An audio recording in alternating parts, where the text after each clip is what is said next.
सोमवारी प्रथमच नवजीवनच्या प्रांगणात महाराष्ट्रातील प्रथम हास्ययोग स्थापना दिन उत्साहात साजरा करण्यात आला।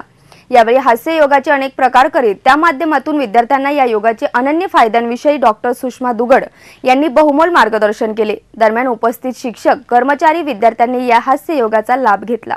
यावर्षी प्रथमच नवजीवनच्या प्रांगणात महाराष्ट्रातील प्रथम हास्ययोग दिन स्थापना उत्साहात साजरा झाला।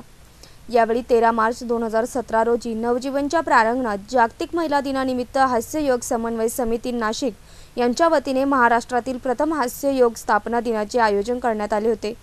सर्वप्रथम प्रमुख पाहुण्यांचे ट्रॉफी, शाल आणि गुलाब पुष्प देऊन सत्कार करण्यात आला।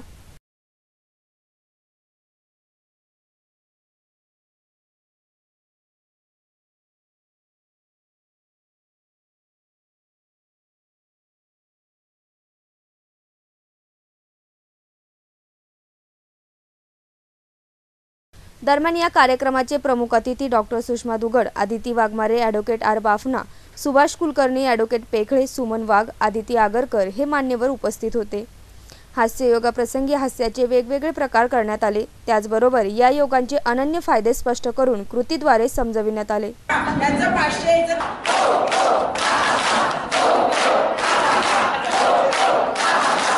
दरम्यान हास्ययोगाच्या माध्यमातून विद्यार्थी, पालक आणि शिक्षक यांमध्ये आरोग्य, आनंद आणि मनाची शांतता निर्माण करण्याची जागरूकता यावी। त्याचप्रमाणे ब्लड प्रेशर, हृदयविकार आणि डायबिटीज हे आजार हास्ययोगातून कसे दूर करायचे आणि रोगप्रतिकार शक्ती कशी वाढवावी याबद्दल बहुमोल असे मार्गदर्शन डॉक्टर सुषमा दुगड आणि त्यांच्या टीमने केले। या प्रसंगी कार्यक्रमात शाळेचे विश्वस्त सुभाष दरे, चेअरमन विजया देशमुख यांनी शुभेच्छा दिल्या।